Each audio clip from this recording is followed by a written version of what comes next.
Awesome. All right, so we'll just start in meditation. So wherever you are, just take a moment to land there. So again, it can be seated in a comfortable posture with the spine upright. You could be resting on the ground or even standing. But allow the sort of outer busyness that often can keep us distracted from the vitality of this moment. Allow all of that outer busyness to settle so that you can be here now with the power of your presence. All presence is this receptivity to the moment at hand, to the life within and just around you. Perhaps if it's comfortable, you allow your eyes to close. And if that's not comfortable for you, you can simply gaze down your cheeks with a soft gaze.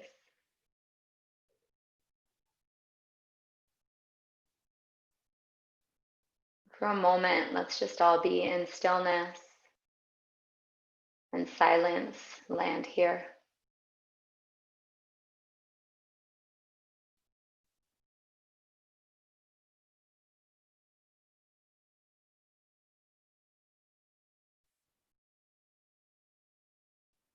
And as all the outer movement stops, you might begin to feel an inner aliveness. You might even feel the tingle of life in the movement and the shifting of the blood in the cells.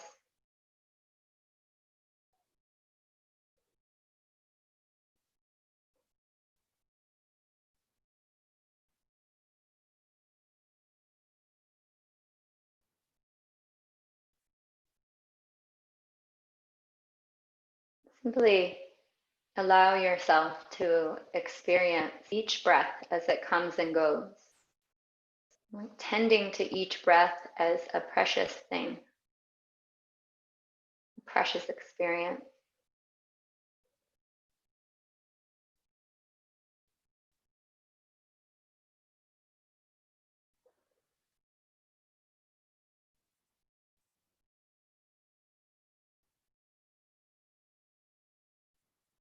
And even though you take thousands and thousands of breaths every day, acknowledge how each one is rare and different.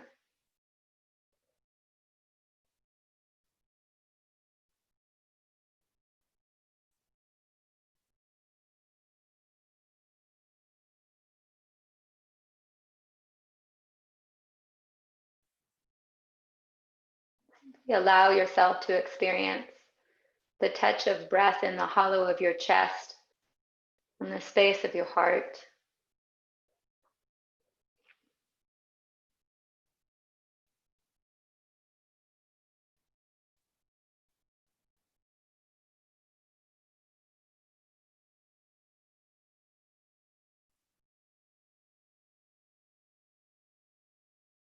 Relax your jaw.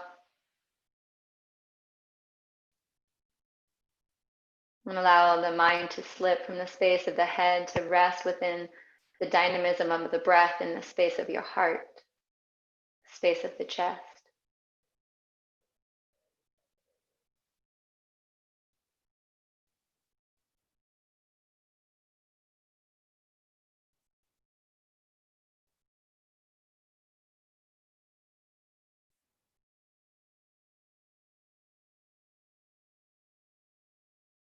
You may have to invite your attention 100 times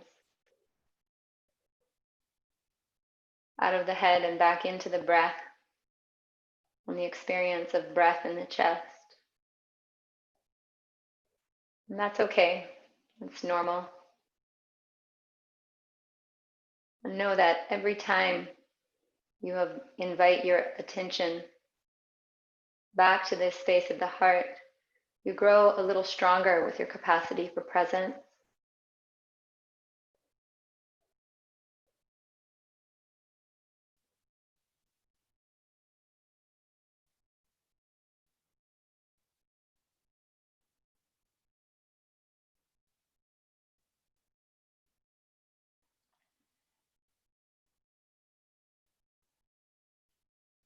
And begin to allow your breath to become a little bit more rich. Begin to savor your breath as if you would savor a piece of fine dark chocolate.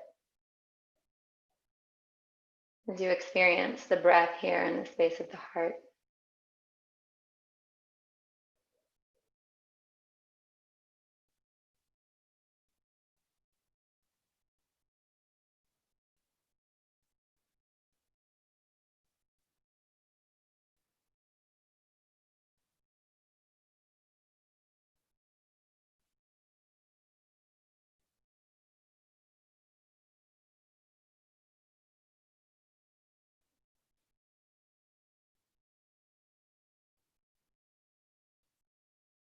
And as you experience the breath in and out of the space of the heart, a heart that is wide enough to hold it all and infinitely more vast. Open yourself up to experience all of the different elements of the breath. To really experience what it's like on the inhale, to be in this state of filling, of manifestation, of becoming. And at the top of the inhale, maybe you just linger a moment in the space beyond the breath as the inhale and the fullness melts to become the exhale. And then really experience on the exhale this experience of dissolution.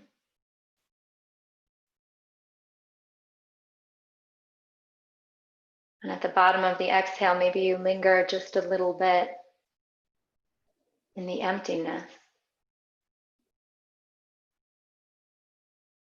After you've lost the breath,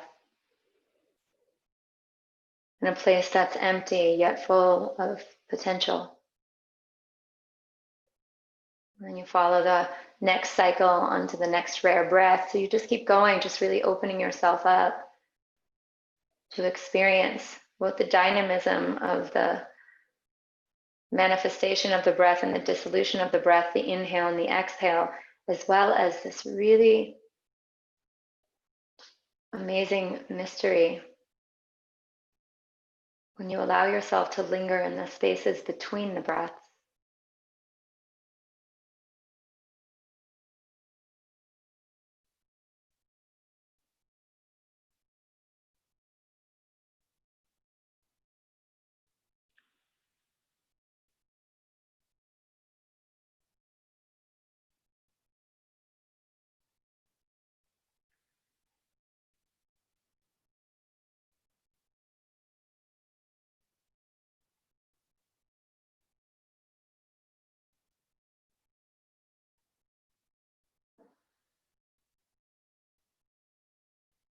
And at the top of each and every inhale, as you linger there just a bit, just what it's like to be full for a while and then to let go.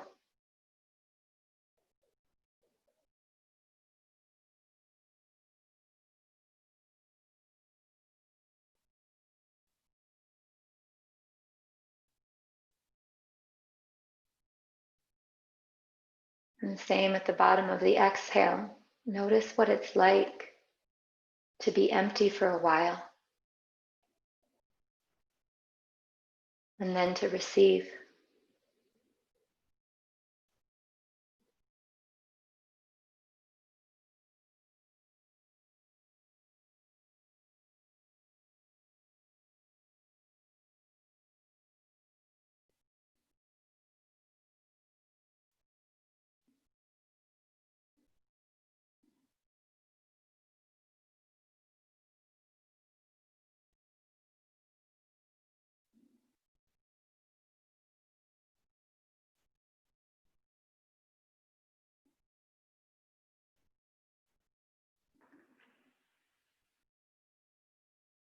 In this way, we allow the great mystery of each breath to become our teacher, and each facet of the breath to be the teaching that unlocks the mysteries of life and death. of love and loss, of coming and going, receiving and giving, living and dying.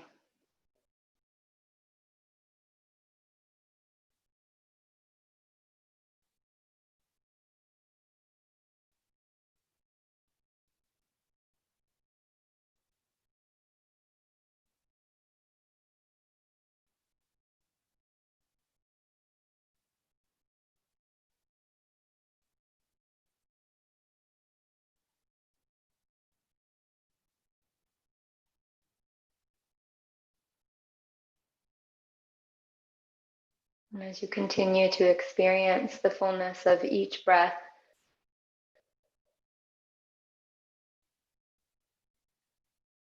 also become aware of the one, of that which is experiencing the breath, which is watching the breath,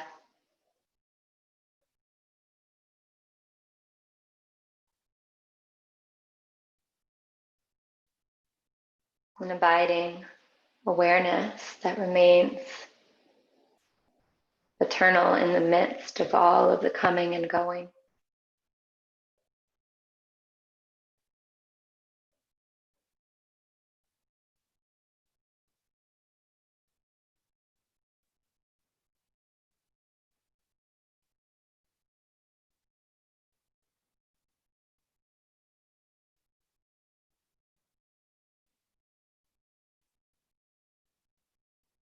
And there is the contents of the breath coming and going and the richness of that experience. And then there is the context of awareness, within which the breath turns.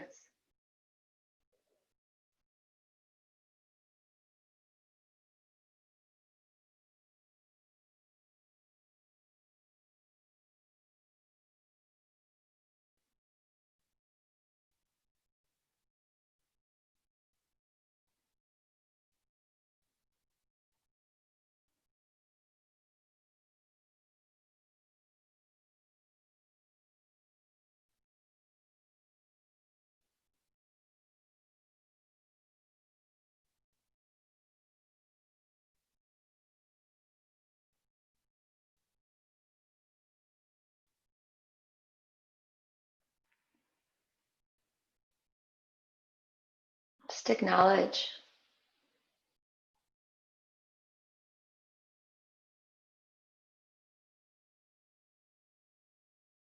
the coming and going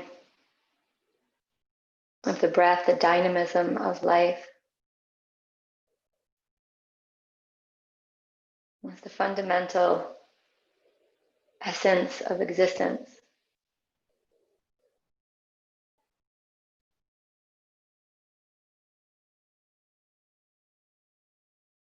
From this place of spacious, open awareness, acknowledge that all things that have their time and place of existence, so too have their time of passing.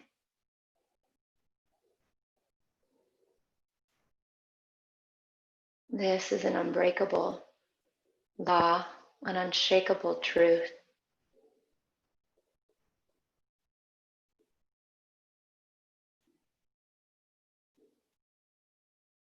That if embraced well, can teach us so much about living well.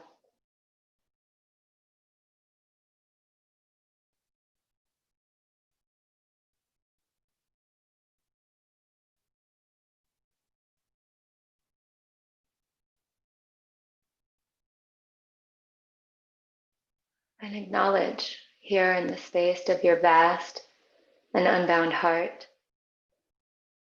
the weight of all that you've loved in this life and all that you've lost.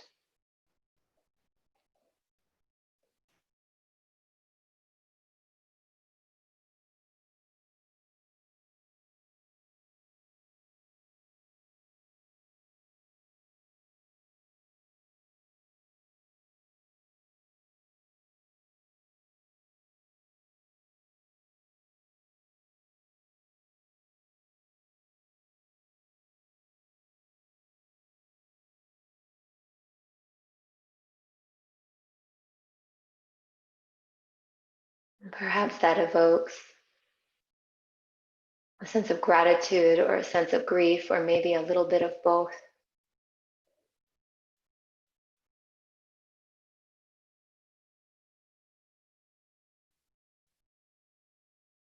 For this is the cost of allowing yourself to be touched by life, to be touched by love, and ultimately then to be touched by loss.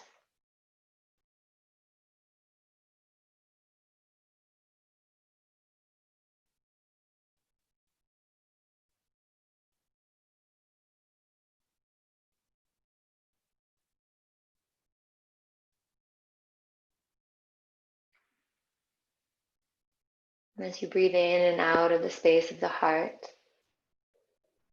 when you allow yourself to feel the presence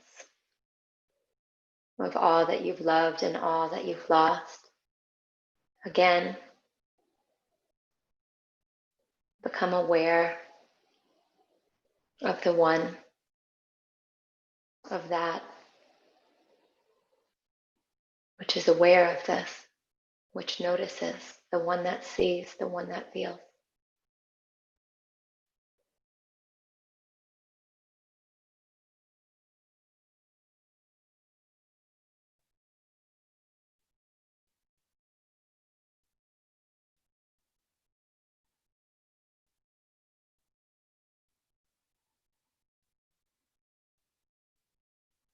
And simply draw your awareness back to your breath, a rare and precious breath here in the space of your heart, experiencing the inhale and the experience of manifestation at the top of the inhale, the experience of fullness, and then that brief experience of letting go as the breath turns to exhale. You experience the dissolution, and at the bottom of the exhale, the emptiness that gives rise to a receptivity in the fullness of the next inhale. And so it goes.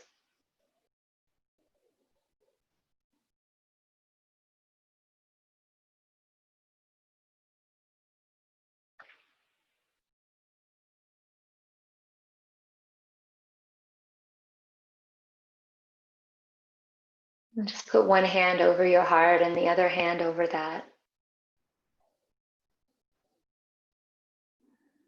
And feel for now the beat of your heart beneath the palms of your hands.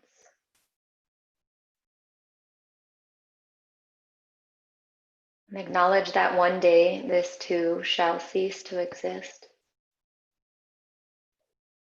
This heartbeat, these lungs, this capacity to live and to love in this world in this way. One day you too shall pass like the wisp of a cloud that folds back into the vast blue sky.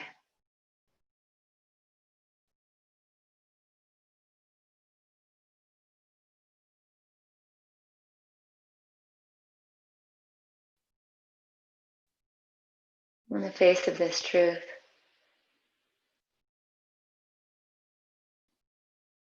acknowledge how it inspires you to live just now, this moment, just now in this time, in this place.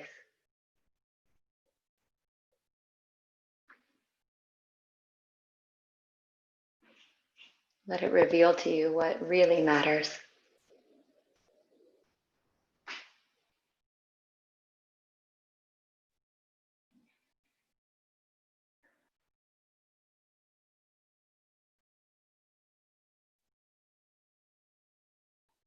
From the heart of this precious moment, you can allow your eyes to open to a soft gaze. It's becoming receptive to not only the world within you, but the world all around you.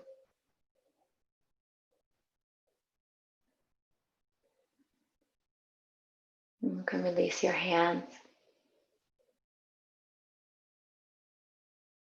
Or maybe even dare to gaze to the faces on the screen. And just, I know it's digital landscape, but it's really sweet even in this way to be able to take each other in.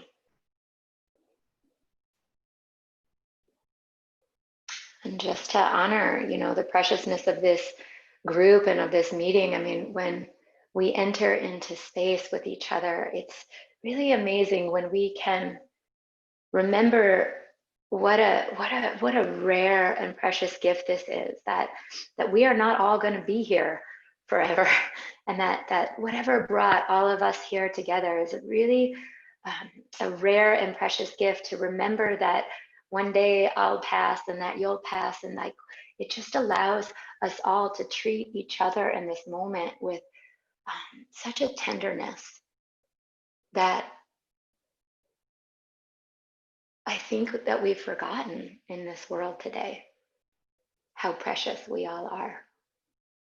And it is. And until life slams us down sometimes, we forget, or till that which we love the most is ripped from our hands. Then we remember. But if we pull the inevitability of death out of hiding, it has so much to offer us about how to live well. And so, we've had this request from our community to talk about impermanence and death. And it's really interesting the way that we as a culture, especially, just like I live here in the United States, and here in the West, what we've done with death, and we've kind of hidden it away, and we've kind of like put it in the background, and we've put it out there like, oh, we live under this myth that we have a lot of time. And it's kind of to our detriment, because we also have this knowing that this is actually the one thing that we all know is true, that we're all gonna die. And I hope that's not a Santa Claus moment for any of you, but it's true. We're not going to be here forever. We might not even be here tomorrow. And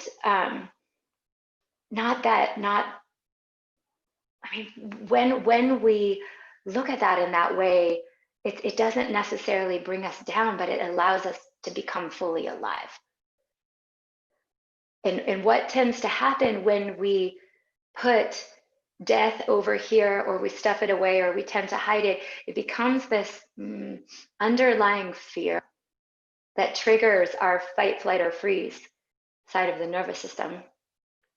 And you can see it kind of propping up in the world, in ourselves, in so many ways, where we're trying to fight it in this unconscious way. It's so interesting right now. For those of you that know me, you know that I love podcasts, and I love to listen to all the great minds and thinkers in the world, and hearts, and it's really amazing what what our human capacity is. But I've learned, I don't know, like maybe a couple of years ago, about this whole group of scientists right now who are trying to solve the problem of aging and death, as if it were a problem to be solved, as if death was some kind of failure on our part. And I think about when I hear that, I think about how we have this insidious need to grab more than we need as people, right? To grab more than we are meant, to take more than our share of the earth, or of each other, or of whatever it is. And that becomes another iteration of that, of like, oh, we can beat death, and then what? Let's take up more resource, and already, living into, the 80s, the 90s, and the hundreds is a lot more than before. And I don't know, it's just like an interesting thing, and I don't have any answers. I think that this is the thing about facing impermanence and death, is that we have to be willing to say, I don't know, And because we're not willing to say, I don't know, we start to battle it in certain ways. Like, but back to this whole trend of like, you know, to solving death. I worked as a yoga therapist with private clients for over a decade, just kind of one-on-one. And many of my clients had terminal illness and have left this world. But there's one client, one person in particular, who said something that was really, really, really tremendous, because we were talking about his death, and he, you know, and we were talking, we kind of got rid of the terms of fight. You know, he had cancer, and he was like, I just don't want to fight anymore. He's like, I'm still going to embrace my treatments and do that sort of thing, but I don't want to do that as a fight.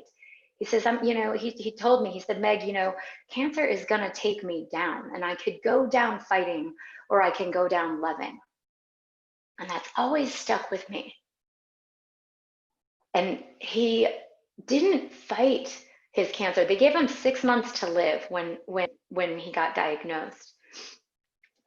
And he lived for 7 years. And this man, while he had stage 4 lung cancer, climbs Mount Kilimanjaro. He went back to work to fight the Ebola crisis, which was so interesting, because he's like, oh, but I'm fighting Ebola, but I'm not going to fight my cancer. But he did his treatments, but it was an attitude. And when he died, he didn't then lose the fight. Do you see? And so it's such a different thing. It's such a different way to look at it. Of like, I didn't lose the fight, and the medical industry doesn't lose the fight if, you know, if someone dies. My dad right now is in some sort of critical health terrain, and it's really interesting the path that he's choosing. He's like, it's not the doctor's job to milk all of the life that they can out of this body. So he's like, so I'm going to go this far, and then I'm going to play the hand that I'm dealt. He's like, I just don't want to, you know, like, I just don't want to end up, you know, living in this way, because that's not living to me. That's just keeping my body alive. Do you see? So there's like different ways to go about this. And I feel like that's how we fight it. We have a $50.2 billion a year anti-aging industry.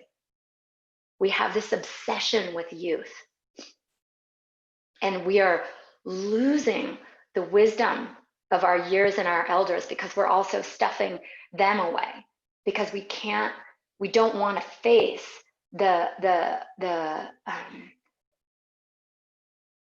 we don't want to face our own aging and ultimate demise. And we lose just this really, really beautiful thread of what we can learn from elders who have just lived long and full and hard and beautiful lives. $50.2 billion a year to be against aging, and now we're going to solve the problem of death. So this is how we fight it, you know. And there's a lot of different ways that we fight it. I mean, there's so many different ways that we can, you know, that we, when we start to look, that we're actually just like fighting death, something, and it's going to be a losing battle. Just, I mean, so we know. But then we also we want to, you know, take flight from it. We want to deny it, and there's a lot of different ways that we do that as well. You know, we want to deny it by constantly thinking that we have more time. We're like putting it out there.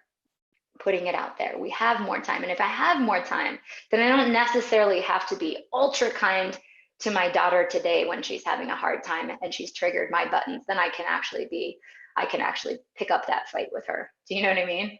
Like when I have more time, I can put lots of different things out there in another time, in another place, when I have a more full bank account, or a more perfect body, or a more perfect situation. You know, I put all of these things out there in a more perfect time and place, but something in me always knows that that time is never coming. The only time that we have really is just right here, just right now. We deny it by hiding it away, by putting our elders away, by hiding death away and making it kind of more cleaned up in our hospital system. I'm not saying our hospital system is bad. I just sat with my grandmother in her death process in hospice, and it was an amazing honor and so horrible and beautiful all in one breath. But to actually be there and bear witness to the labor of dying, I just realized, like, wow, it was such a labor. It was over a whole week that I sat there in hospice with her, and luckily I was able to do that. It was right at the beginning of June when they were just starting to open it up so that people could come one at a time in the face of it. So I got elected as my family to go and sit with her, and it was such an honor. But it was super interesting to bear witness to the leaving of the body, and what leaves and what remains is still such a mystery to me.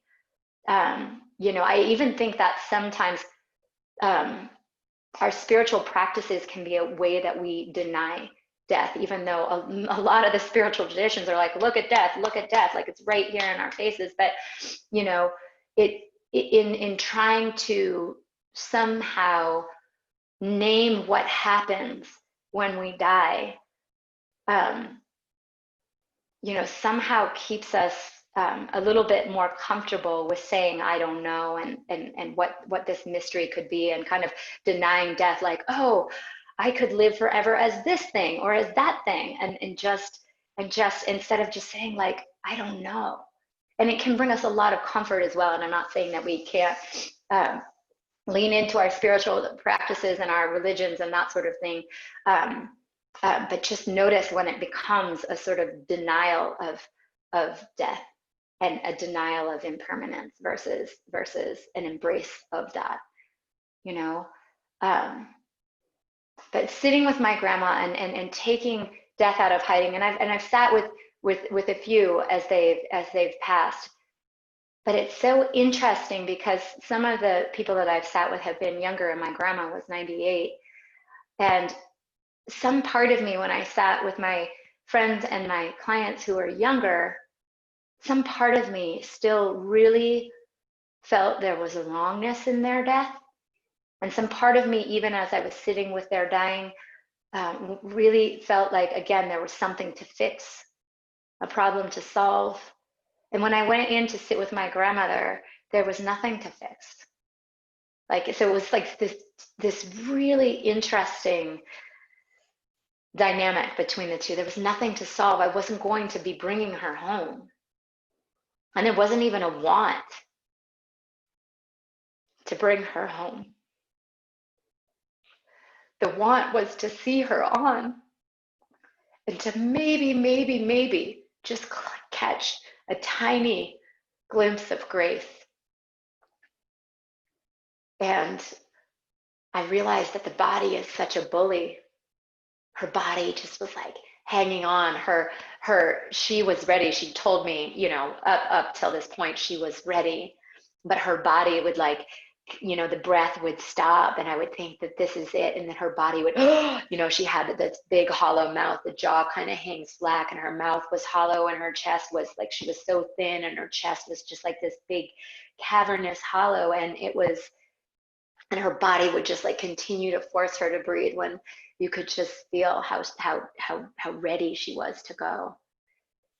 You know, and being able to bring it out of hiding allows us to be able to grieve, to be sad, to like let you see these tears, and that's not a problem. That's not something to fix.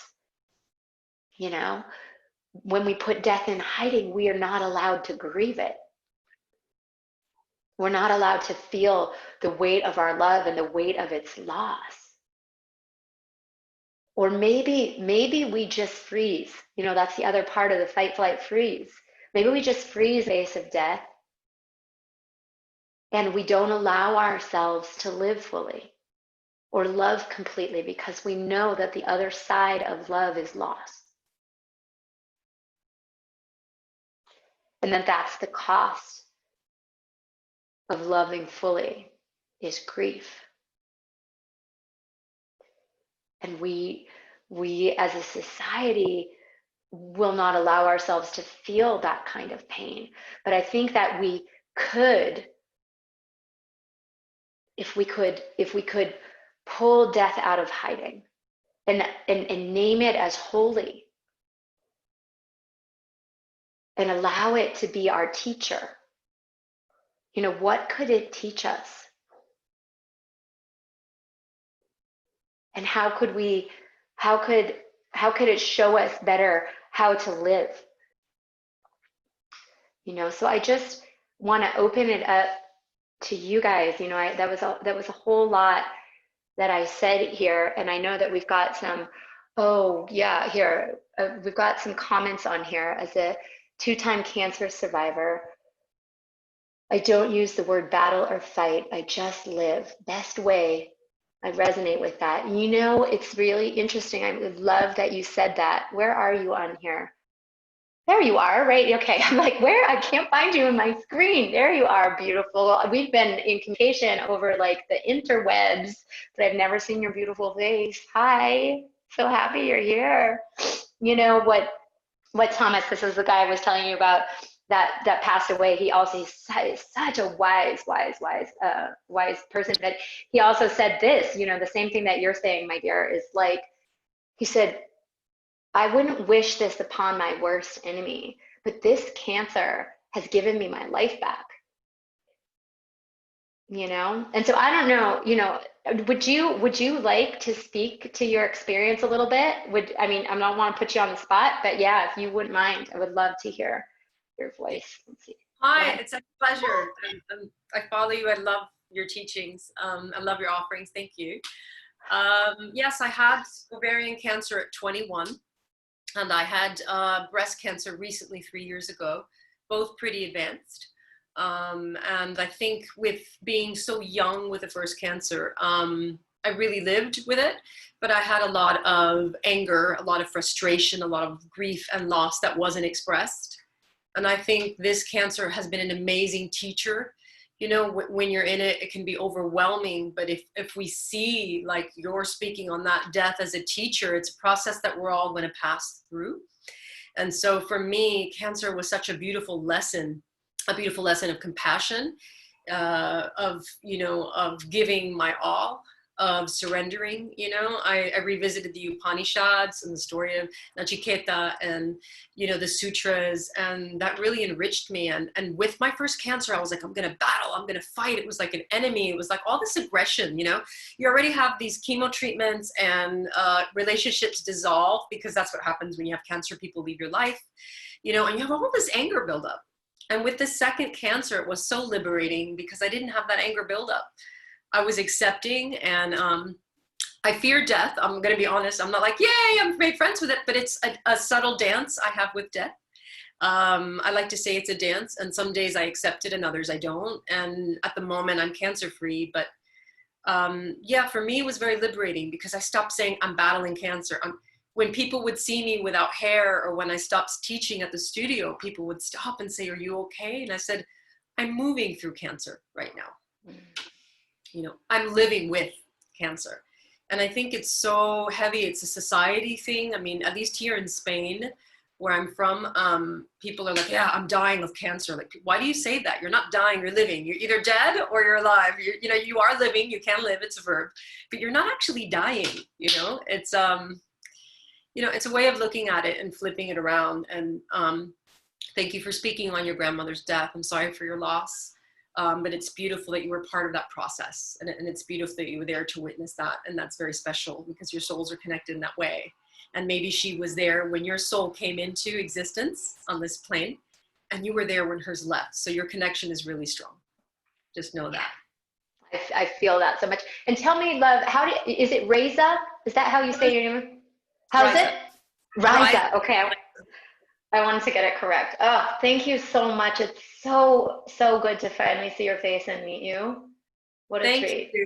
And I just want to say thank you. I followed your Nidra practices on Gaia, and I had severe anxiety. Of course, when you get diagnosed in the beginning, it was tough for me. And your yoga Nidra practices really calmed me down, really helped me through my process.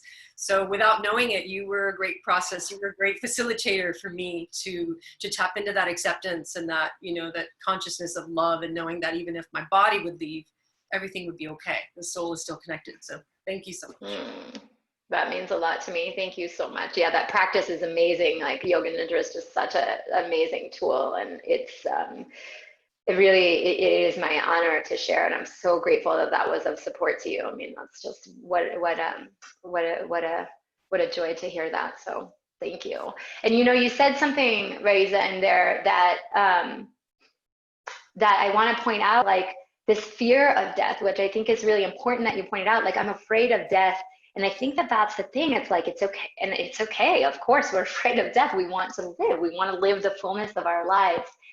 And by pulling death out into the forefront, out of hiding, it doesn't become an unconscious fear anymore.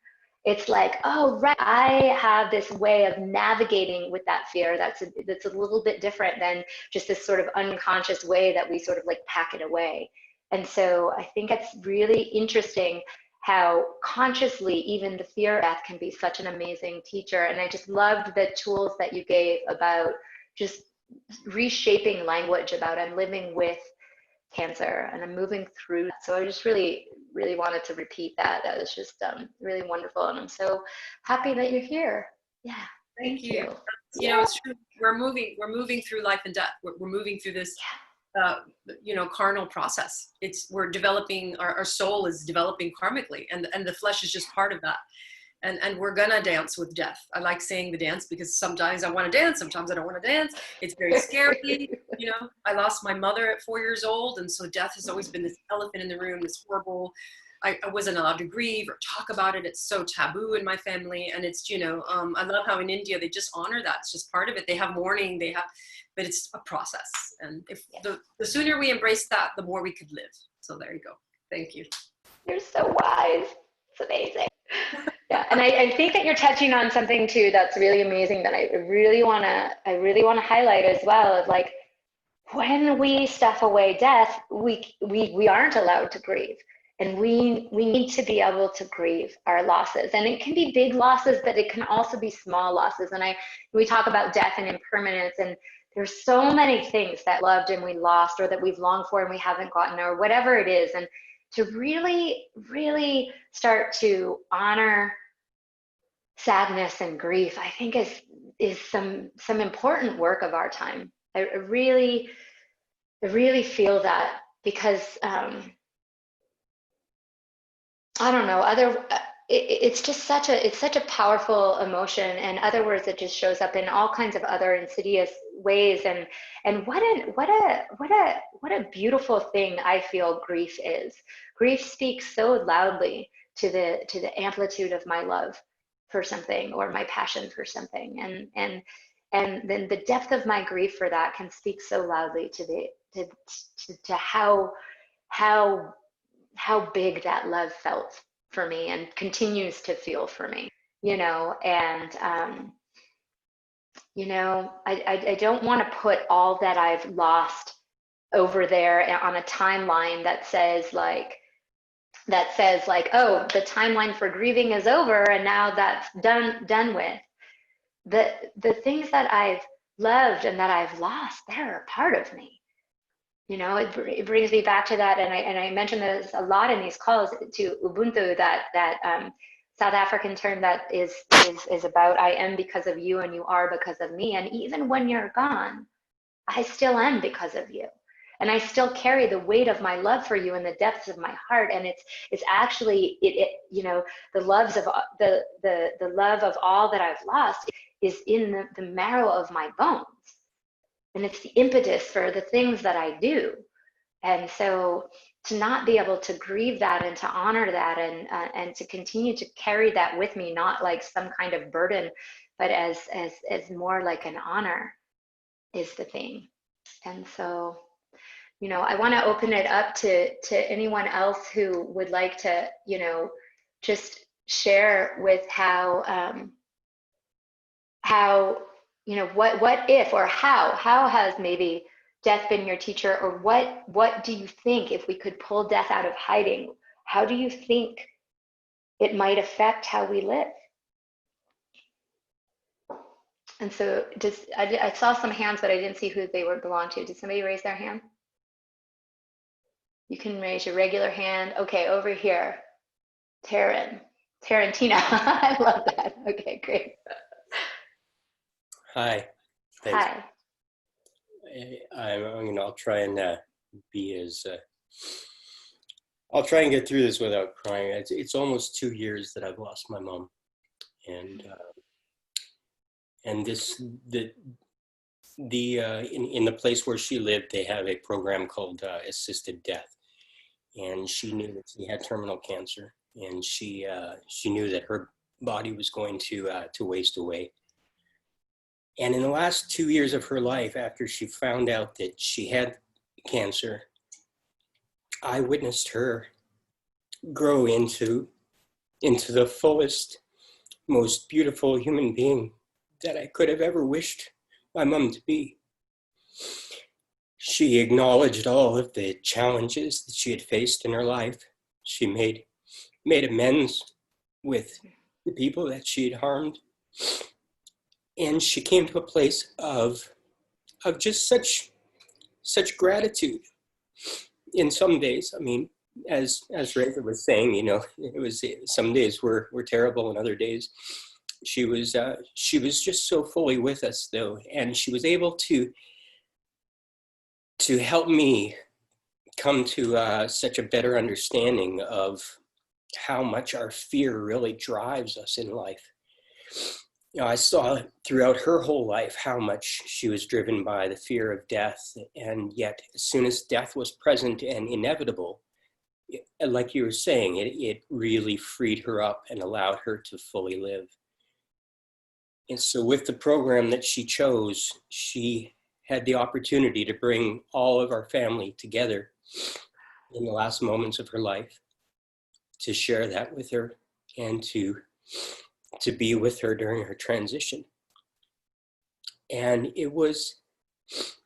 it's locked in my mind just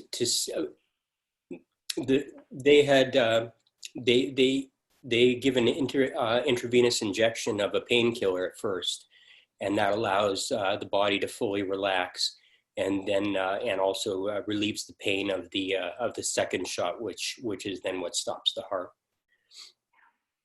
And as soon as she had all of the pain removed from her life and her body, as soon as she knew that all of us around her were supporting her, she let go and she left. Her heart stopped and her breathing stopped before they even put the second shot in. And it just reminded me just how much access we have to that willingness to let go, to be fully willing to live and willing to die, and how much that frees us up in this lifetime. Ever since her death, even though it's been really hard to accept her not being here, at the same time, when I sat with her body afterwards, it was just her body. I had felt her leave that last breath, and I felt her presence with me since then. And she told me that she would be here with me. And it was just a good reminder that death isn't the end, and it certainly isn't something to be afraid of. The thing that I've realized in contemplating the most, and the thing that I'm afraid of the most about death, is what I'm going to leave behind, or what I'm not going to finish, what I'm not going to say to the people that maybe I said the wrong thing to last. It's helped me realize that in every single moment, I have no idea if this is going to be the last word that I say to somebody. This is going to be the last moment that I look in that person's eyes. And whether it's a cashier in the store, or whether it's somebody I've loved all my life, that's vital. Those words, every moment is so vital that we treat that with the utmost respect, because we don't know if we ever get that moment back. Thank you for allowing me to speak. Thank you so much for sharing. That was really, really profound. Thank you. And so much wisdom in there. And your mom sounds like truly amazing. She sounds like she was a truly amazing person and an amazing presence around you now. Like to be able to come up against your own death and then approach it in a way where, like you said, she lived into her fullest potential. That's the mark of a truly strong and amazing woman. Yeah, it's really beautiful. Thank you for sharing. And you brought up something that I think is really important. It's like we don't have to wait until we're given a diagnosis. We don't have to wait until that happens. And just kind of like you were saying, it's like, oh right, we just never know. What if this is the last time? And this is a poem. I've got a few poems that I pulled out, but this is one of my favorite poems by Ellen Bass, and it speaks exactly to what you were saying, Taryn. And it's called "What If You Knew," and this is by Ellen Bass. What if you knew you'd be the last to touch someone?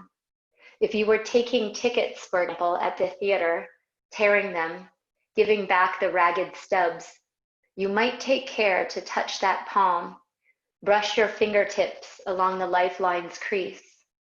When a man pulls his wheeled suitcase too slowly through the airport, when the car in front of me doesn't signal, when the clerk at the pharmacy won't say thank you, I don't remember that they're going to die. A friend told me she'd been with her aunt. They just had lunch, and the waiter, a young gay man with plum black eyes, joked as he served the coffee. Kissed her aunt's powdered cheek when they left. Then they walked half a block and her aunt dropped dead on the sidewalk. How close does the dragon spume have to come? How wide does the crack in heaven have to split? What would people look like if we could see them as they really are, soaked in honey, stung and swollen, reckless, pinned against time?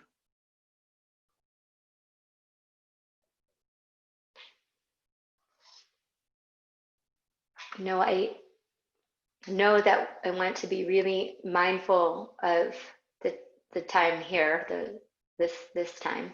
And so perhaps we'll just, end in silence today, but I feel like this is a conversation that we want to pick up again next week. I feel like we want to invite more of you guys into the conversation.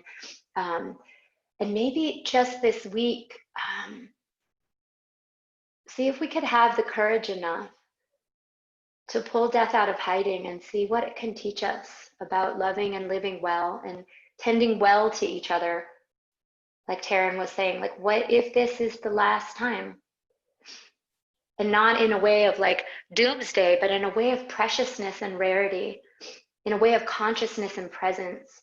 As I was preparing for this initial talk, I was out, we made this little meditation pad in the garden, and I go out there every morning and I meditate and then I write. And my cat was out there. My cat is 18 years old, and she often will just lay down next to me, but she was like all up, I'm trying to write stuff and she's all up in my face and she's all everywhere. And I'm like, get out of here. I'm trying to write about impermanence and blah, blah. And then I was like, wait a minute, like that. Thank you, kitty. It was super funny. I was just like, what are you doing, McCraken? Like, what are you doing? And so I put everything down and I was like, like, you're my teacher. This moment is the teacher. The preciousness of your little purr on my chest is the teacher. And like the tenderness that I can like, just pet you right here and now and be fully present with that is the teacher. And you know what? I've been preparing for this talk all my life, kind of like you, Riza. Like I have had loss at a very young age. And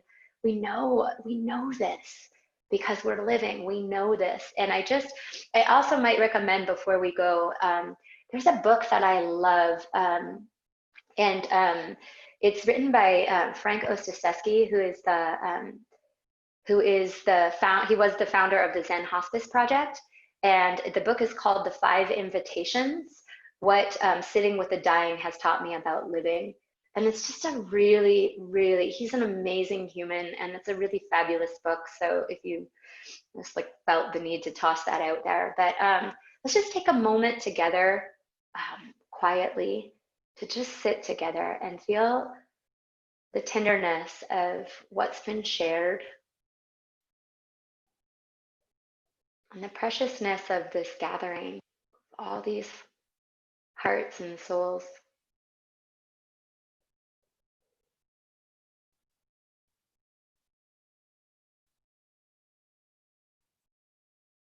And all of the lives that we're all living. Just sit in quiet together and hold each other well.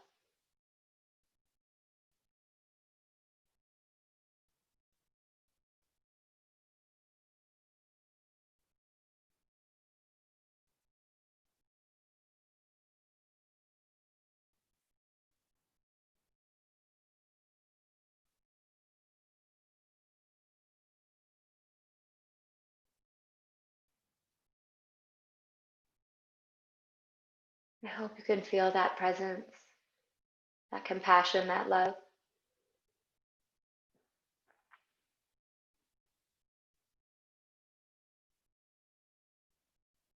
Please tend well to yourselves and to each other. And remember what really matters, moment by moment, breath by breath.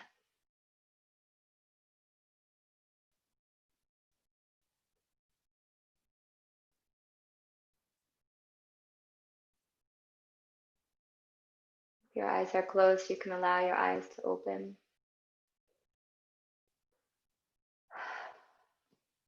Thank you so much for being here today, and thank you both, Taryn and Riza, for sharing. I just really appreciate your wisdom and your grace and your courage. And thank you all for showing up. We will continue this conversation next week. In the meantime, please know that I love you. I'm so happy to be with you all in this way. Have a beautiful week. Bye. Big hugs. I want to give hugs. I miss hugging. Bye, loves.